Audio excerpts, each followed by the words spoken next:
счастья.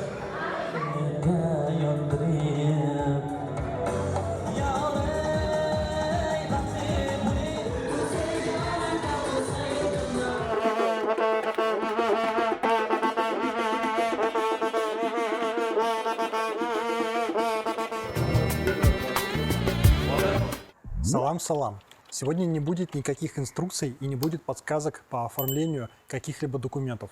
Сегодня мы познакомимся с красивыми свадебными традициями Узбекистана с одной лишь целью – ближе узнать и понять республику.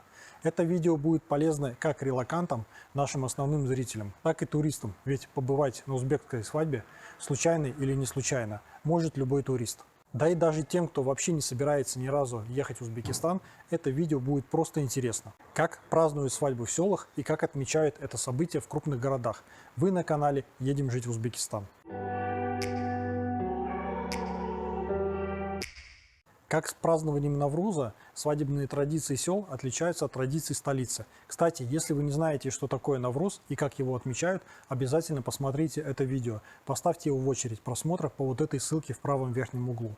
Мы сделаем среднестатистическую сборку со всех уголков Узбекистана, рассмотрев одновременно классические традиции, действующие до сих пор, и последние веяния моды. Да, кстати, в Ташкенте многие молодожены сейчас приходят к всемирному опыту, как бы так сказать, экономически логичных свадеб для себя, для своего удовольствия. Когда не устраивается свадьба на 500 тысяч человек с затратами 15 тысяч или 20 тысяч долларов, а выбирается празднование в очень узком кругу семьи, только с родителями, а сэкономленные деньги используются для медового месяца, путешествий и отдыха за границей. Традиционная узбекская свадьба – это событие, к которому родители начинают готовиться со дня рождения своего ребенка. Многие узбекские семьи живут ради достойного бракосочетания своих детей. Для родителей девочки важно собрать богатое приданное. Этим мать и отец начинают заниматься сразу после рождения дочери. Раньше в традиционный свадебный сундук для приданного собирали курпачи, ткани, белье, полотенца, одежду. Считалось, что близкие должны обеспечить молодоженов на 7 лет безбедной жизни, пока те не встанут на ноги. Здесь мы можем видеть приданное с той свадьбы, на которой я был в Кишлаке. Это курпачи, мебель, посуда, одежда и вот даже обувь. Это комната, в которой будут жить молодожены. Родители мальчика тоже не сидят сложа руки. Они начинают копить деньги на свадьбу и задумываются заранее об отдельном жилье для сына. Либо же, как в нашем случае, для молодоженов на первое время выделена отдельная комната в доме родителей жениха. Позже молодожены переедут в Ташкент в свою квартиру. По классическим традициям невесту для мужа выбирают его родители или старшие сестры, в общем, женская часть семьи. Выбирая невесту своему сыну, родители обращают внимание на социальное положение семьи, образование, воспитание и репутацию девушки, а также учитывают мнение окружающих о ее родителях и родственниках. По своему социальному положению семья невесты должна быть не ниже, чем семья жениха, а в идеале выше.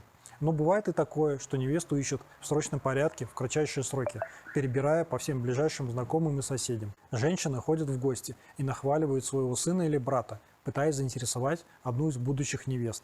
Если кто-то заинтересовался, то жениха приводят к подобранной невесте и знакомят их. Если они друг другу не понравились, то поиски продолжаются. Так в селах, но в столице это уже давно не так. И молодые сами находят друг друга всеми теми же способами, как и во всем современном мире. Кто-то учился в одной школе или институте, кто-то мог познакомиться на улице или на работе, да хоть на сайтах знакомств. После выбора подходящей кандидатуры происходит сватовство. В день заранее согласованный с родителями девушки в дом избранницы приходят свахи, цель которых – оценить гостеприимство и чистоплотность девушки, посмотреть на ее умение вести домашнее хозяйство. Семья невесты накрывает стол с множеством угощений и напитков, а будущая жена ухаживает за гостями и следит за тем, чтобы все они были накормлены и довольны. По традиции, будущие родственники приходят к согласию на третий визит свах, но бывает договариваются уже на втором визите или на четвертом. В столице же просто происходит знакомство будущих семей, но, как правило, также в доме со стороны невесты или же в ресторане на нейтральной территории. Зачастую обходится вообще одной встречей. После этого назначается дата помолвки, которая называется по-узбекски «фатих-хатуй» и представляет собой пышный праздник, что-то вроде репетиции, свадьбы в демо-версии, на котором девушка получает подарки от родителей жениха. Приходят близкие родственники. Мужчины и женщины сидят в разных залах, обговаривают детали свадьбы, намечают дату свадьбы, обговаривают количество гостей со стороны невесты, обговаривают размер колыма. Не думайте, что колым – это 500 баранов и 10 автомобилей. Обычно это символическая сумма от 100 до максимум $500. Вновь происходит передача подарков от семьи жениха. По традиции преподносятся дорогие ткани, мясо, национальные узбекские сладости, деньги, золотые украшения. Все то, что используется для самой свадьбы. Чтобы было понятно назначение этого подарка, рассмотрим его состав. Мясо в среднем 90 кг пойдет на готовку свадебных блюд, плова. Туда же рис 200 кг, 400 лепешек, золотые серьги, кольца, цепочки для невесты, чтобы она одела эти украшения в день свадьбы. Определенная сумма денег для закупки свежих продуктов на стол. Все зависит от достатка семьи жениха. И обязательно дарится что-то белое. Такая традиция. В некоторых случаях за белое сойдет 50 кг муки. По традиции молодые после свадьбы заселяются в свой дом, который своему сыну помог приобрести или построить отец. Но бывает и такое, что молодожены заселяются в дом родителей жениха. В любом случае невеста отправляет свои вещи, приданное, в дом жениха. Помните, в одном из сюжетов я загадывал загадку про подарочную газель? Давайте еще раз на нее посмотрим. Вот такая газель или даже несколько битком наполняются всевозможными вещами со стороны невесты. Это ее приданное. Газель с приданным отправляется в дом к жениху, и все вещи передаются ему. В селах со стороны невесты приходят представители и делают ремонт в спальне, в зале, в общем в тех комнатах жениха, где он разрешит. Обычно это 2-3 комнаты. Они обставляют дом мебелью, посудой, заполняют шкафы одеждой. Также привозится бытовая техника. Сейчас эта традиция ослабевает, а в городах уже почти сошла на нет. Приданное для своих дочерей уже мало кто собирает. В лучшем случае родители подарят деньги, на которые молодожены смогут приобрести все нужное. Более того, идет изменение ситуации настолько, что обязанность обеспечения всей мебелью, бытовой техникой и прочим возлагается на жениха. Кстати, это изменение идет даже не столь от европейской моды, а, как мне объяснили местные, от Корана, где указано, что мужчина обязан полностью содержать свою семью. Следовательно, за ним и заработок, и приобретение нужных в быту вещей. Если рассматривать традиционную ситуацию, то вещи, переданные от невесты для общего хозяйства, считаются теперь вещами жениха. Нужно отметить, что у женщины нет своих вещей. Все, чем она пользуется, принадлежит ее мужу, вплоть до ее одежды. Стоит уточнить, что в случае, если вдруг семья распадется, не проживя вместе года, то все эти вещи все-таки возвращаются обратно девушке. Немного отвлечемся от свадебной тематики и узнаем один интересный факт. Восточные женщины очень любят золотые украшения, именно потому, что если в семье происходит сильный конфликт и муж выгоняет жену из дома, а он имеет на это право по традиционным канонам, то женщине принадлежит лишь то, что на ней на данный момент одето. Поэтому многие замужние женщины, которым за 50, носят большое количество золотых украшений, как некий финансовый портфель на такой возможный черный день. Современная молодежь уже по этому поводу не парится. Возвращаемся к теме. В столице у молодых бывают разные ситуации с жильем.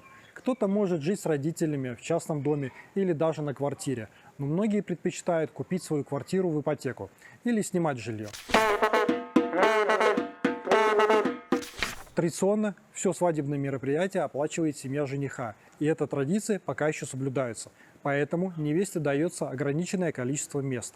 Обычно она не может позвать на праздник всех мужчин своей семьи, но в селах ограничений на количество приглашенных родственников со стороны невест нет. В селах вообще на свадьбу собирается чуть ли не все село. Утром по нему ездят друзья и братья жениха и сообщают всем о том, что сегодня свадьба, и приглашают всех. В Ташкенте семьи чаще стали отклоняться от принятых правил и все больше скидываются на свадьбу поровну с обеих семей. Традиционно свадебную одежду молодоженов оплачивает семья невесты, а вот финансовую ответственность за завтрак в день свадьбы несет отец невесты. Свадебный день начинается в 6 утра с еще одной традицией – свадебного плова или нахор оши. Цель мероприятия – единение двух семей. В селах он проводится в доме семьи жениха и для мужчин, и для женщин, но отдельно. Мужчины с 6 до 8 утра, женщины с 9 до 10 утра. В это время, помимо зазывающих на свадьбу братьев, о начале праздника всех оповещают громкие звуки карнаев и доер, и все жители села приходят на плов. В нашем же случае был арендован ресторан. Кстати, плов готовился всю ночь несколькими поварами. По моим прикидкам, на нахор оши в этот день было около 400 гостей. Но пришли они не разом, а партиями, столы освобождались.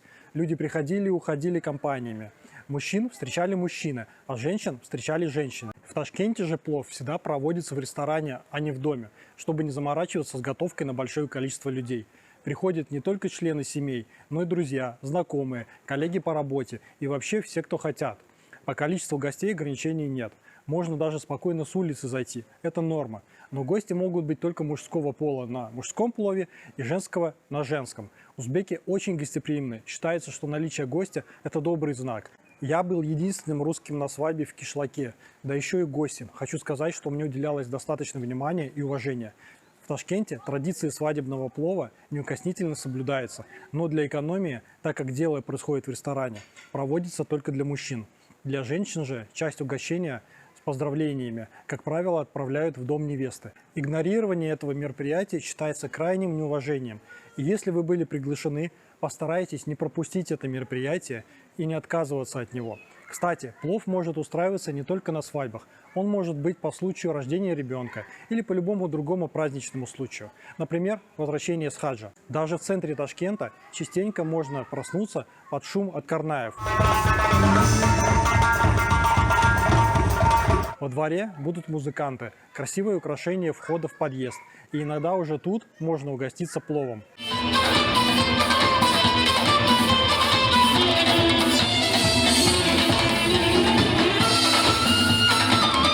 Когда я первый раз приехал на Нахор-Оше в ресторан в Ташкенте, я думал, что будет просто плов, и был сильно удивлен тому, сколько всяческих интересных блюд и угощений было на столе. Это полноценно накрытый стол с напитками, сладостями, орешками, фруктами, первыми и вторыми блюдами. В нашем же случае сейчас было более аутентично и традиционно. Столы были проще и имели лишь классические для такого мероприятия блюда. Обычно на свадебном плове присутствует имам. Он является одной из центральных персон и как бы ведущим церемонии. Давайте немного окунемся в эту интересную атмосферу и послушаем молитву имама.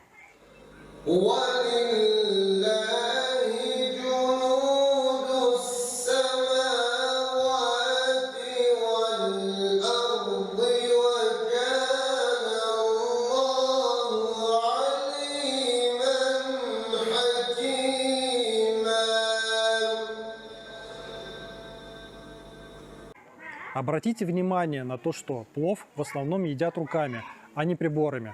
Также абсолютно на всех пловах подают одну тарелку на 2 персоны.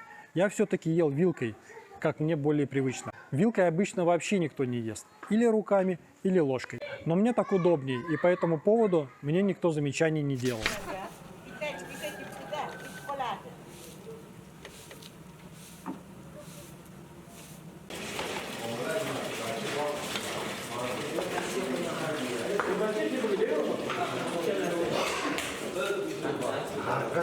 Çıkarsın bile kulaklı soruyor.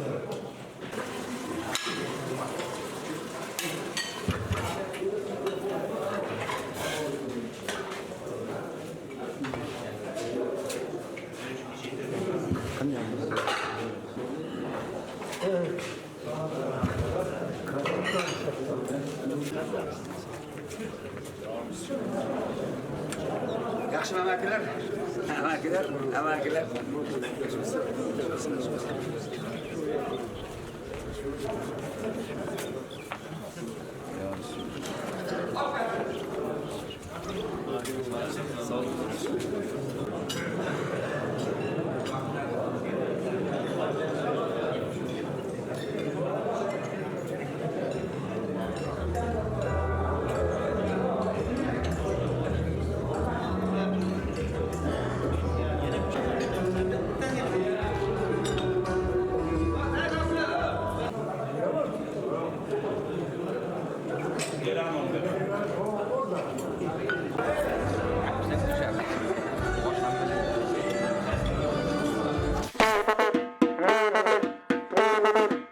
Как я уже говорил, в Ташкенте сильны тенденции европейских свадеб, которые распространяются в том числе и на наряды молодых. Невест все чаще можно увидеть в пышном белом платье, а жениха в строгом костюме. В селах, где особенно сильны традиции, свадьба проходит в национальных нарядах. Свадебное платье шьют из хан-атласа, а сверху на девушку надевают шелковый халат и безрукавку, расшитый золотом и драгоценными камнями. На голове новобрачной красуется ажурный кокошник, а лицо скрывает фата или ажурная вуаль. Жених же обязательно надевает узбекский халат, который носит название сарпо, и тюбетейку. Сейчас небольшая рекламная пауза, которая будет полезна тем, кто переезжает жить в Узбекистан или уже живет в нем. Обратите внимание на полезные ссылки в описании под видео. Там вы найдете адекватное риэлторское агентство «Золотые ворота», агенты которого помогли многим нашим зрителям решить жилищный вопрос в Ташкенте и с удовольствием помогут вам со скидкой в 5%. Контакты транспортной компании «Равшанбека» дешевле всех перевозящего грузы, посылки и вещи между Россией, Белоруссией и Узбекистаном. Чем нам понравился данный сервис, так это тем, что эти ребята забирают посылки с адреса из ваших рук и передают также на адрес лично в руки получателю. Очень удобно. Мы услугами Равшанбека сами до сих пор пользуемся. И многие другие контакты и полезные ссылки. Перед тем, как покинуть родной дом, невеста прощается с родителями. Девушка кланяется отцу, просит разрешения покинуть семью и благодарит его за все. Отец целует ее в лоб и отпускает, благословляя. Затем она обращается со словами благодарности к матери. Они обнимаются, и мать провожает дочь, которая покидает дом. В доме жениха происходит то же самое. Он просит благословения у матери или же бабушки. В нашем случае самой старшей женщины дома, у своей бабушки. Очень трогательный момент. Затем жених поехал за невестой, и далее все поехали в ресторан. Обратите внимание, что это уже второй и другой ресторан, не тот, который был на утреннем плове. Здесь собрались уже конкретно приглашенные гости, примерно 200 человек. Я был уверен, что это основное празднование, но это оказалось не так. Я не очень понял цель этого мероприятия, скорее всего, это был некий обед. Приносили различные традиционные блюда, в том числе и плов. Был какой-то кисломолочный суп. Местные сказали, что это окрошка.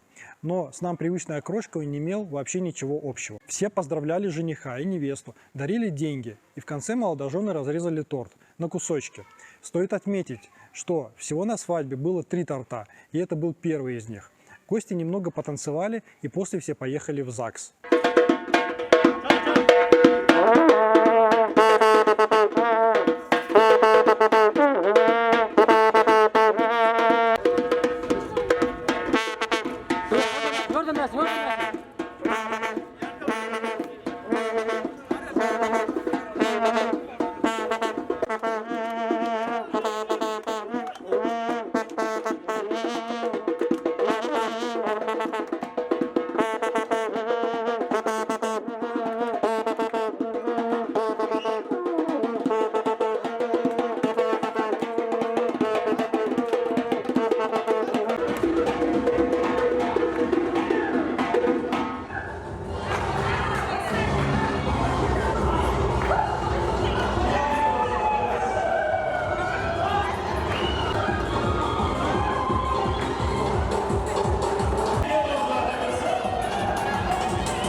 Assalomu alaykum mushuklar.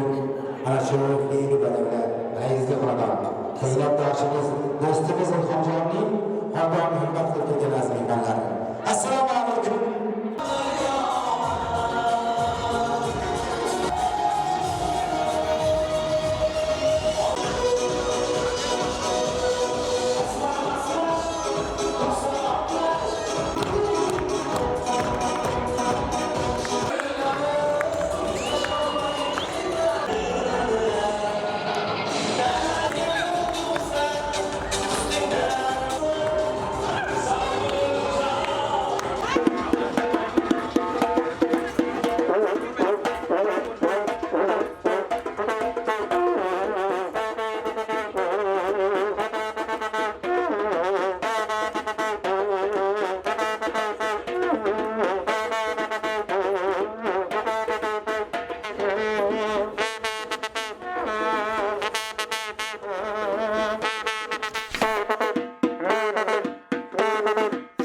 Молодожены едут на официальное бракосочетание в ЗАГС, так как без государственного документа невозможно будет провести никох. Никох – это аналог нашего венчания. Для исключения многоженства имам должен убедиться в наличии государственного свидетельства о регистрации брака. Но до никоха пока еще рано. Вначале проводится празднование свадьбы. Обычно для молодоженов заказывается красивый автомобиль. В столице это обязательно. В селах может быть проще, так как выбор машин меньше. Что я отметил в ЗАГСе. Не было торжественной музыки, и гости не сидели на стульях, а окружили административный стол кольцом со всех сторон. Не было долгого ожидания своей очереди. В общем, как-то мне показалось не так торжественно, но, тем не менее, официальный документ о заключении брака подписан. Свидетели были по одному со стороны жениха и невесты. Тут все почти как в России.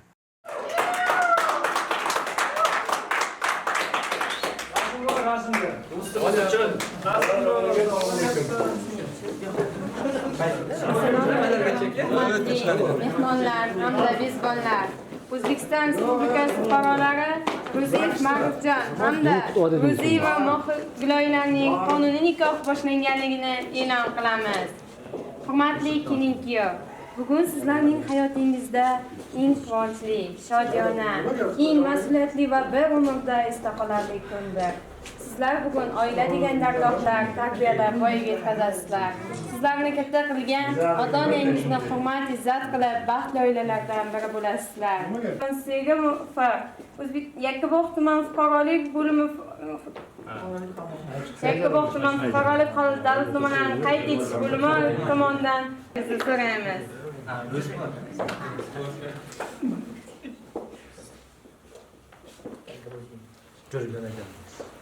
Men ham shuni aytaman-da.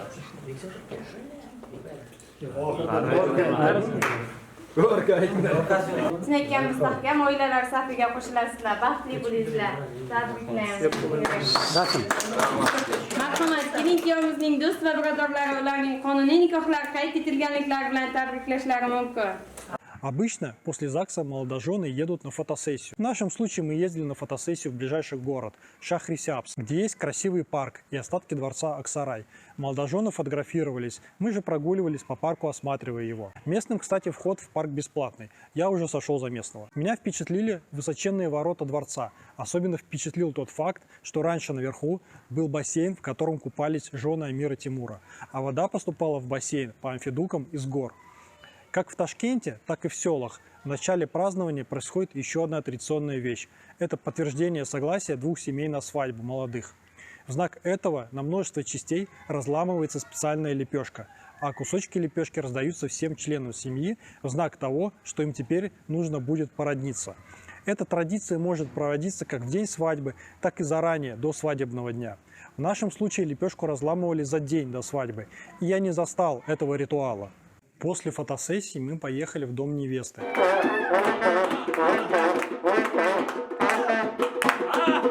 Для проведения целого ряда ритуалов, цель которых я потерял достаточно быстро.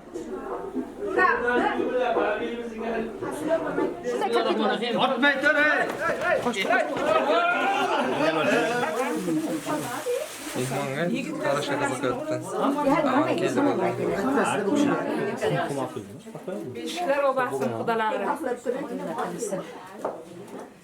endi bo'laman. Ha, bo'ldi. Umid ketdi. Hammani pulga yetkazsin, bo'ldimi? Qo'llaringiz barakali bo'lsin.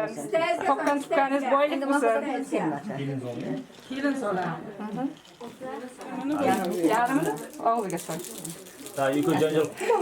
Shuga o'xshaydi.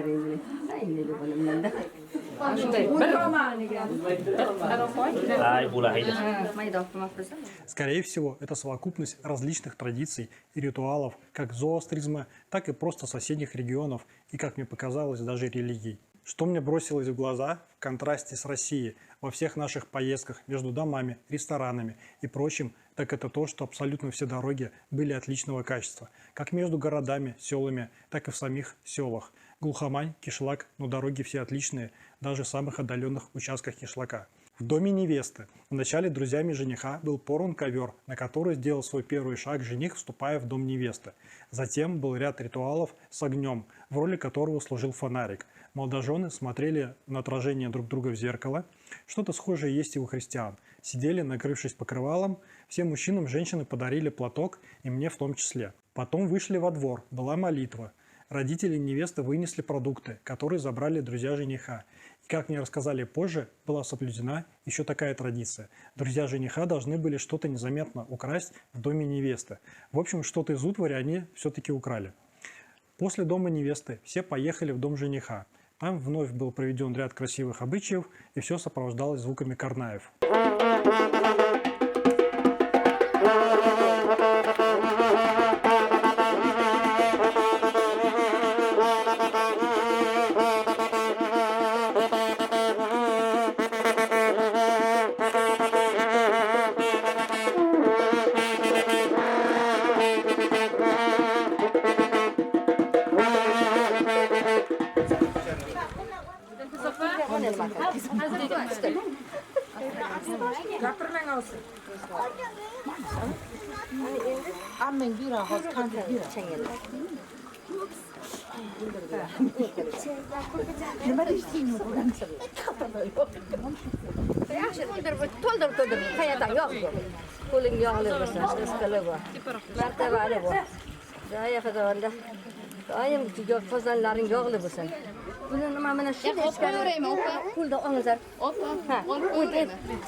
Вот, теперь все могут праздновать. Теперь главное мероприятие Никох Туй, основное застолье.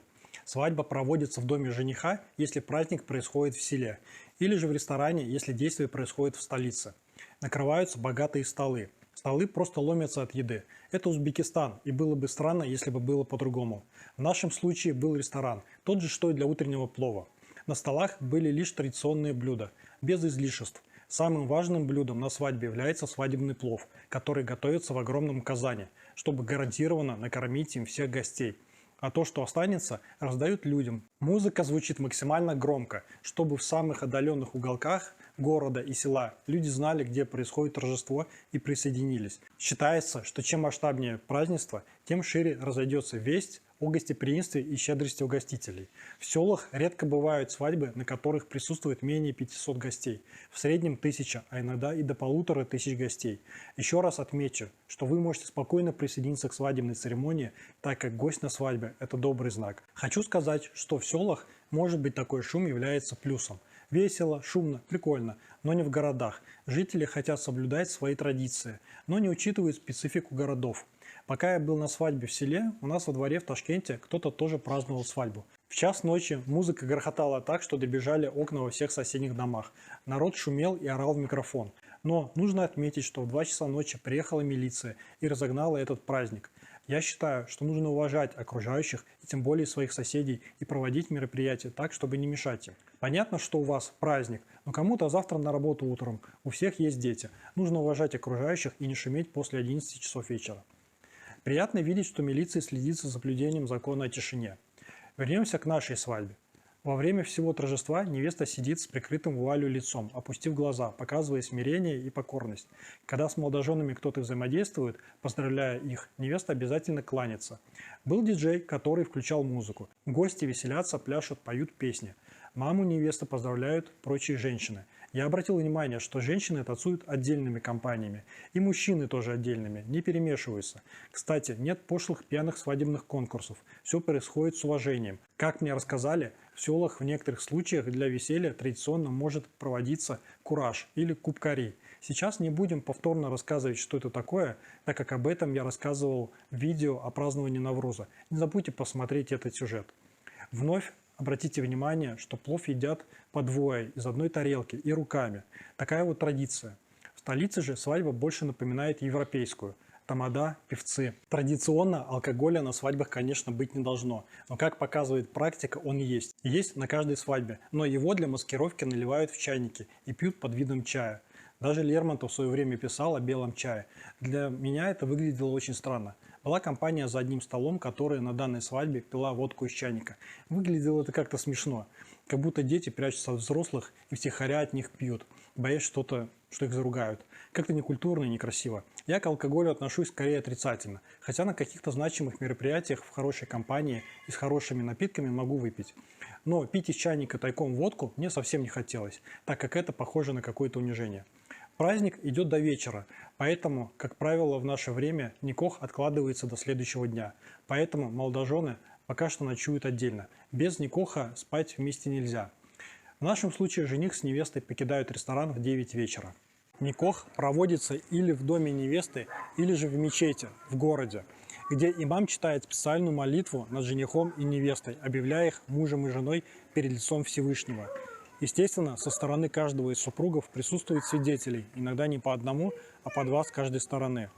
Напоминаю, что этот обряд считается настолько важным, что без него брак считается недействительным. Я этот обряд не застал, так как приезжал в село на один день.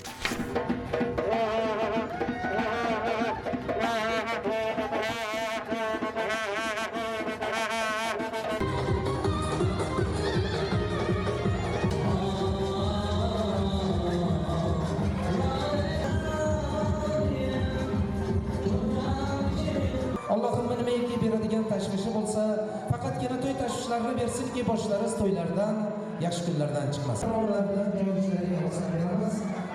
o'tirishlaringizni Allohim mahliylab qo'yishlari.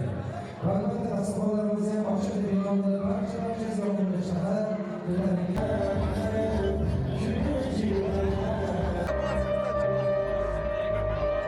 Kuyovimiz onajonim mosqamiz, kelinizni bundan boshqarimizni chiroylilarni yuzlarini ochamiz. Marhamat chiroyli boshqalar bilan keling, kuyovimiz onajolarimiz bilan joylashamiz.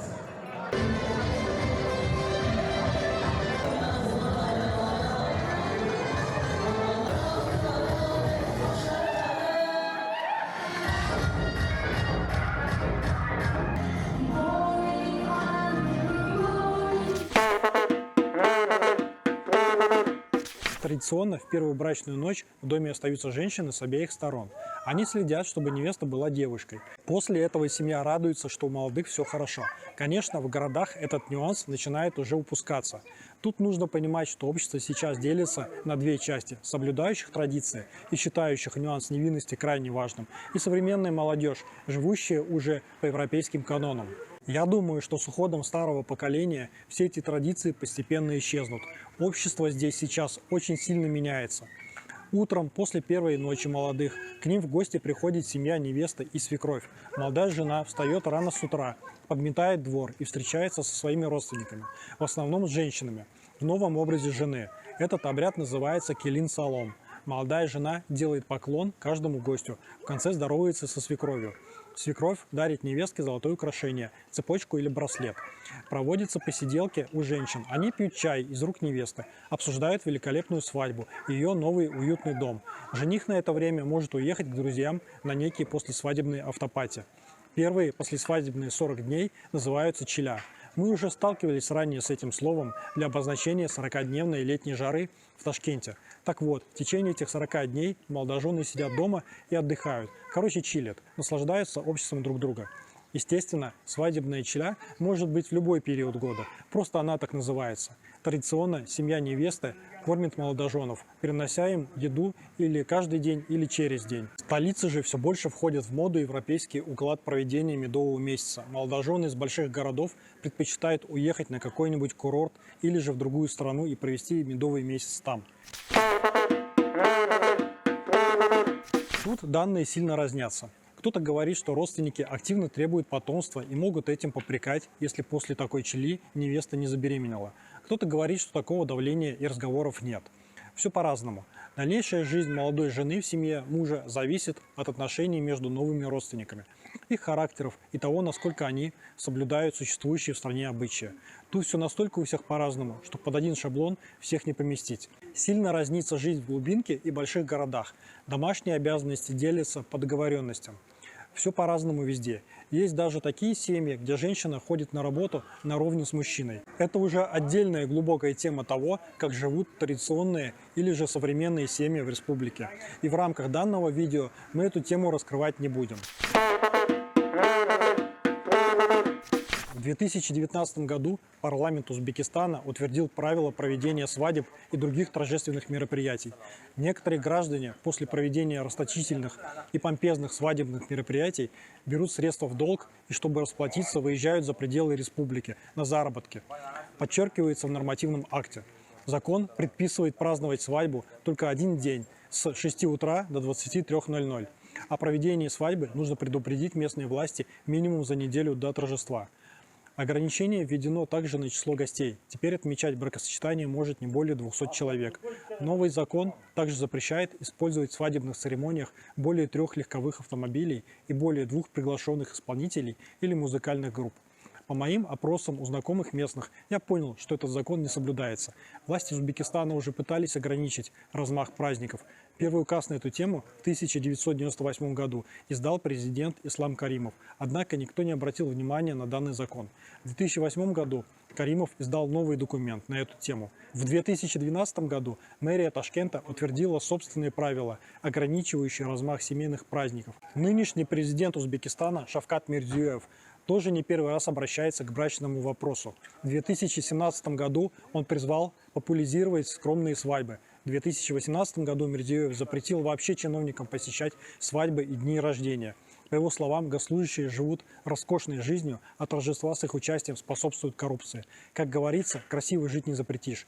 Но учитывая, что традиционные свадьбы потихоньку уступают место общемировой практике, то стоит поторопиться и приехать в Узбекистан хотя бы в туристических целях и посетить классическую традиционную свадьбу и обязательно в селе с размахом на 1000 человек. Посмотреть на все эти действия своими глазами, поучаствовать в празднике как дорогой гость. Немного о моих впечатлениях о свадьбе, на которой я был. Везде, куда мы приходили, в любой дом и ресторан, мы что-то ели. В основном ели плов, постоянно что-то ели. Я наелся плова на год вперед, так что больше его вообще пока не хочу есть. Подготовкой свадьбы занимались родители молодых. Они не спали практически 3 дня, занимались организацией всего процесса. Это достаточно тяжело, особенно учитывая их возраст. Свадьба внешне издалека очень похожа на российскую. ЗАГС, фотосессия, гуляние в ресторане, какие-то местные традиции типа выкупа. Но когда углубляешься в процесс, то замечаешь, что все совершенно по-другому. Внутри отличия очень сильные. Незнакомые нам традиции, много перемещений из одного дома в другой. В ресторан, потом снова в дом, потом в другой ресторан. Женщины от мужчин держатся отдельно, как за столами, так и в танцах. Культуры питья нет, но зато и нет дурацких конкурсов. Музыка иная, местная, но она активная и красивая, но она другая, непривычная.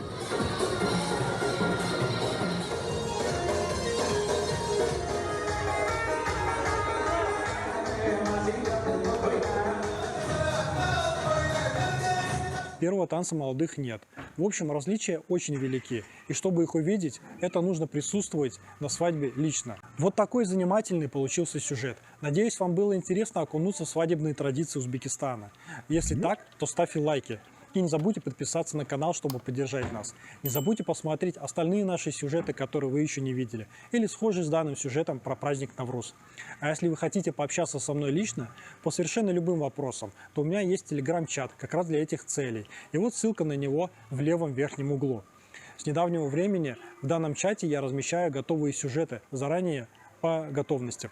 Это как один из бонусов членам чата. Ну и естественно, если вам нужна точная консультация или у вас есть вопросы о переезде в Узбекистан, то мы сможем помочь в нашем чате. Нажмите на этот синий кружочек, и вы сможете попасть в чат. Всем до встречи в следующих выпусках. Пока!